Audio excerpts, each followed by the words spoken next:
Anthony Bourdain always seemed like a man who had truly tasted life. He could speak plainly about complicated things, talk about pain with irony, about culture with reverence, and about food with something close to religious awe. To millions, he was not just a chef or a writer. He was a guide into a richer, more honest world. But behind that image, there was always something hidden, something the camera could never quite catch.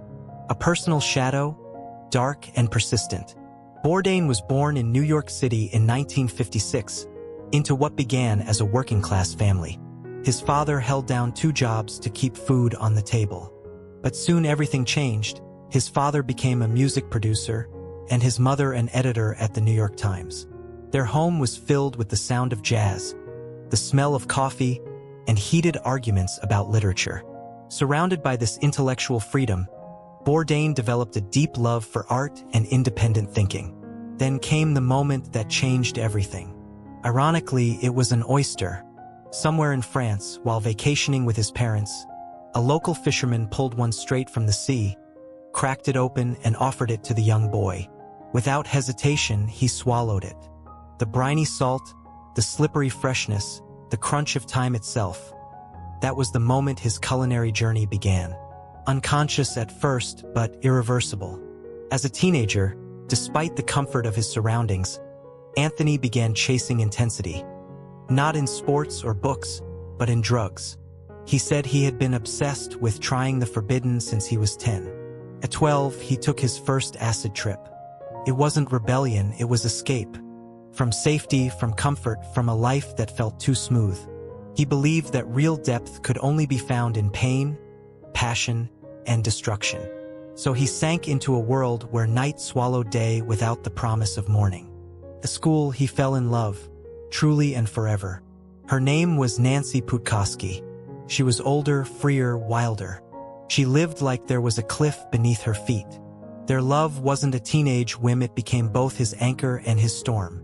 Together they threw parties, listened to music, flirted with danger. When Nancy went off to Vassar, Anthony followed. But the elite college and its pretentious students with their performative depth left him cold. After 2 years, he left, not running away but making a choice. He enrolled at the Culinary Institute of America. To his parents, it sounded like a sentence, as if he had chosen crime over a profession. After graduation, he and Nancy moved to New York City. In smoky kitchens and cramped apartments, their adult lives began.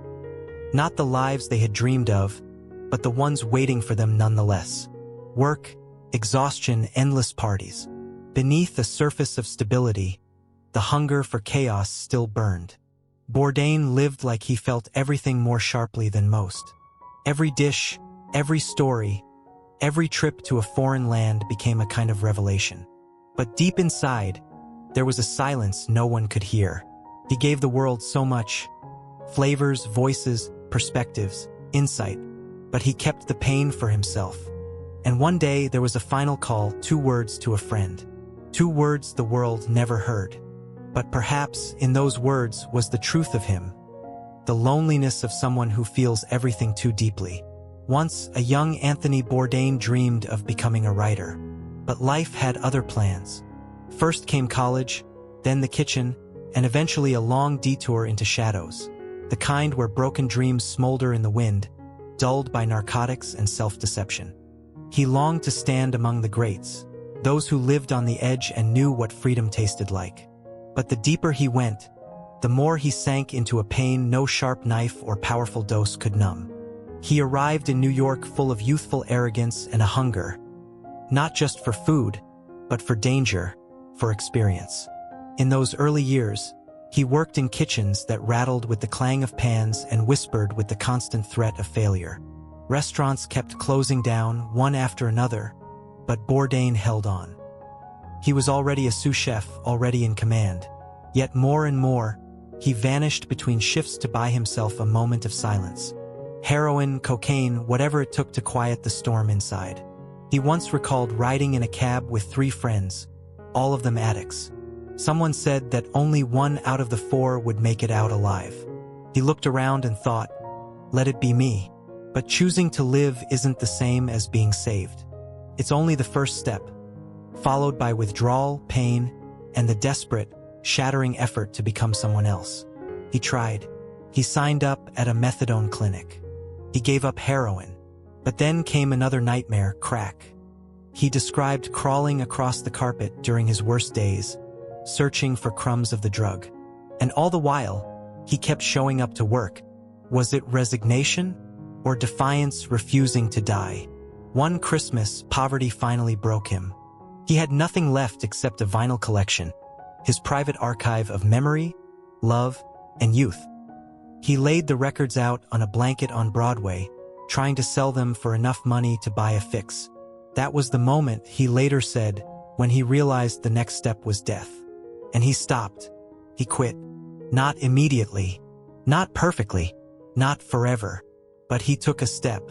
The world, however, wasn't waiting to reward him. He soon found himself working at a restaurant backed by the mob. Line cooks sold cocaine behind the kitchen doors. The place felt more like a den than a dining room. Everything he had tried to leave behind came rushing back. Close, unavoidable, on the plate, in his hands, in the dark. Then came the blow that shook him to the core. His father, the man whose love for books and culture had inspired him since childhood, died of a heart attack. Suddenly, at the age of 57, Anthony didn't show his grief, but it echoed in every word he spoke afterward. To stay upright, he kept moving, on autopilot, without a plan, just forward. By the late 1990s, something started to shift. He was hired at Brasserie Les Halles in New York, not just as a cook, but as executive chef. For the first time in years, he could do things his own way. He hired people he trusted, cooked food he believed in. At last, he had a space where he didn't have to pretend.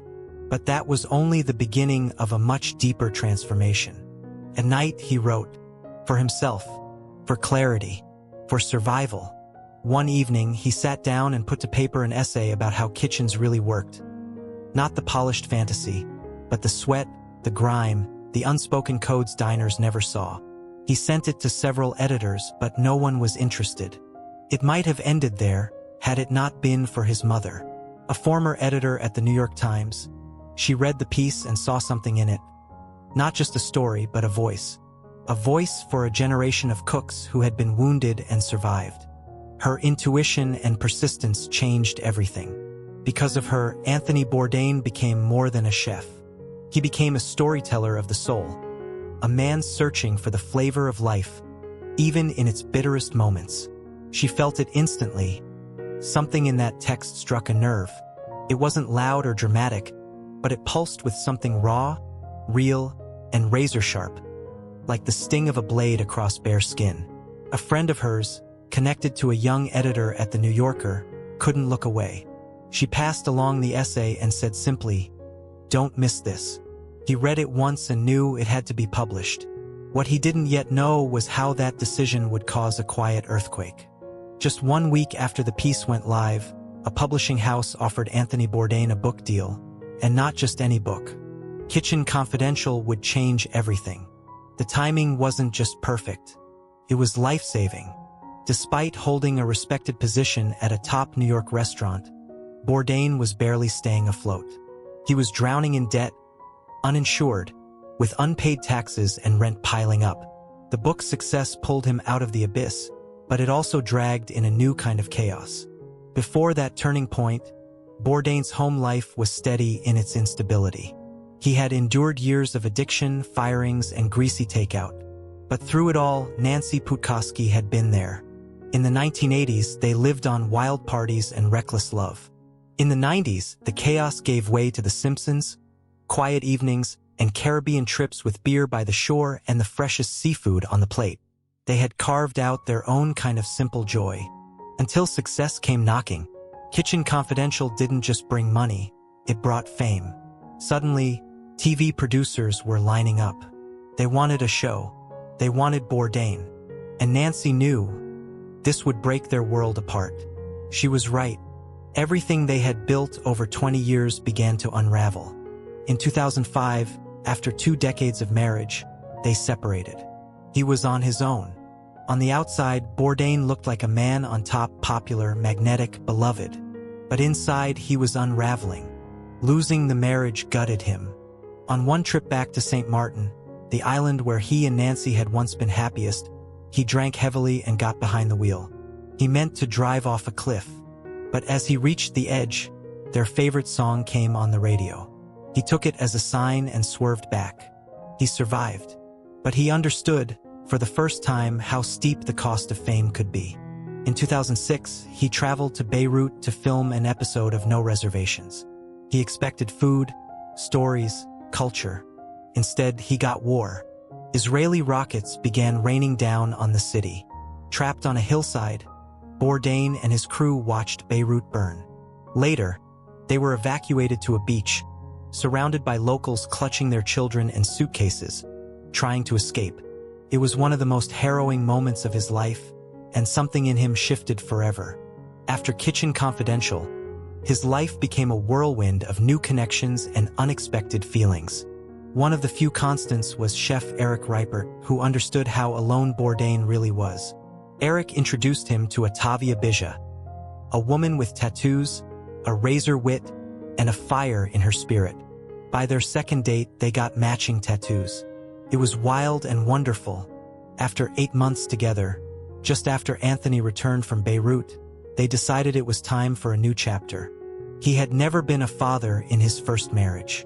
With Ottavia, he took the leap. She became pregnant. In 2007, a baby girl was born, Ariane. 11 days later, they got married. Fatherhood changed him. He hadn't expected to feel such deep connection, joy, tenderness, a sense of belonging. Yet, even with this new role, he was still wrestling with the demands of the life he'd built. He couldn't say no, not to the shows, the tours, the interviews. He spent over 250 days a year on the road. And once Ariane started school, his family could no longer travel with him. That was the price. The price of love, of fame, of freedom. Anthony Bourdain had a gift for telling the truth about food, about people, about himself. But even those who can cut straight to the bone aren't always able to save themselves. He was always on the move. Flights, shoots, late-night conversations in the most remote corners of the world. And as it had happened before, distance proved stronger than love. Anthony Bourdain's second family began to fall apart in the year 2016, when he and his wife made the painful decision to separate. The announcement came just as he was preparing to release his new cookbook, Appetites, a collection of meals he used to cook for his family. The pages radiated warmth, the kind only found at home. But by then, that home no longer existed. Still, life went on. After a trip to Vietnam, where he famously shared a humble meal with Barack Obama at a street-side diner, Bourdain traveled to France to work on a new book. It was supposed to be business as usual, but something went wrong. A severe skin infection hit him out of nowhere. 3 days of relentless pain, doctors, pills, then darkness. He woke up on the floor of a restaurant, slumped in a doorway, with a concerned waiter trying to bring him back to consciousness. Too many pills, an empty stomach, and too much exhaustion. The incident jolted him. It reminded him of how suddenly his father had died. Fear gripped him. Shaken, he wrote a long letter that night to his first wife, Nancy. It was raw and unfiltered. A confession, a reckoning, an apology. He asked for forgiveness for everything he had ever done wrong. It felt like he was losing not only the people he loved, but also himself. And yet, somewhere deep inside, a quiet hope flickered. The hope that it wasn't too late to start over. In the year 2017, an Italian actress and director, Asia Argento, entered his life. From the very beginning, he tried to be different, attentive, honest, devoted. He poured himself into the relationship as if it might save him. They were a striking couple, a sudden flash of color against an increasingly gray world. But much remained hidden from view. Their love was real, but it had its shadows. That same year, during the height of the #MeToo movement, Asia came forward with her story of being assaulted by Harvey Weinstein.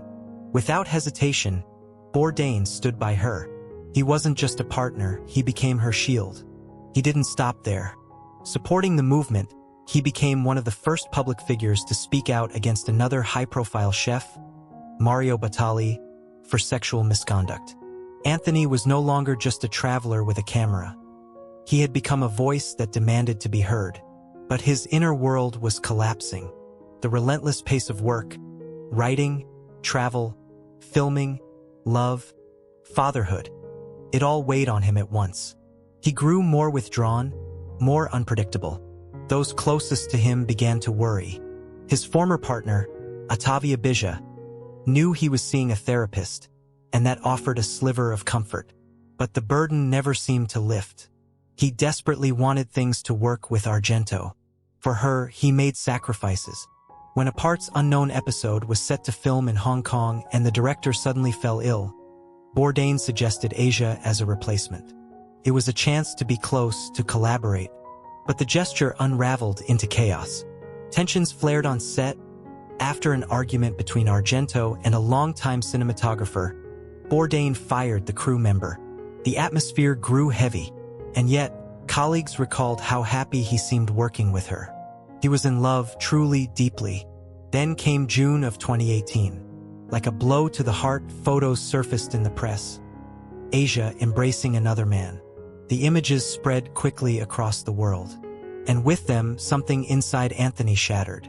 That was the point of no return. In the final days of spring, Anthony Bourdain was in France, a country he cherished for its food, wine, and quiet pleasures. He was filming a new episode of his show, joined by his close friend, renowned chef Eric Ripert. It was meant to be another story about culture and flavor, about people and their lives. But this episode would never be seen. That June day, Bourdain missed dinner, then breakfast. Something felt wrong. Ripert went to his hotel room, and there, in the hush of a morning that would never be the same, he found that Anthony was gone. He was 61 years old. The world seemed to pause. For his friends, colleagues, and millions of admirers around the globe, the news was a gut punch. And with the grief came questions. Why? What truly happened? Fingers quickly pointed, and in the center of it all stood Asia Argento, an actress and filmmaker with whom Bourdain shared a passionate but volatile relationship. For months, she said nothing. Then she finally broke the silence. She admitted they had been in an open relationship. Yes, she had been unfaithful, but so had he. Theirs was a love marked by contradictions, pain, and fragility, one that left no room for rescue. Then came even heavier revelations. In August of 2018, the New York Times published a report claiming that Argento had allegedly engaged in sexual misconduct with her former co-star, Jimmy Bennett, when he was just 17. According to Bennett, after Argento publicly accused Harvey Weinstein, she offered him a quiet settlement, $380,000. Argento denied any wrongdoing but confirmed the payout had been made by Bourdain. He had wanted to avoid a scandal. What toll this took on Bourdain's inner world, we can only guess. But those close to him began to speak. Some remembered his despair, others his exhaustion. Some still held onto memories of hope. Writer Michael Ruhlman, one of Bourdain's closest friends, spoke of their final phone call. His words offered a kind of light at the end of a long, dark corridor. He said he sounded happy, in love. One of the last things he said to me was so simple and so moving. Love exists.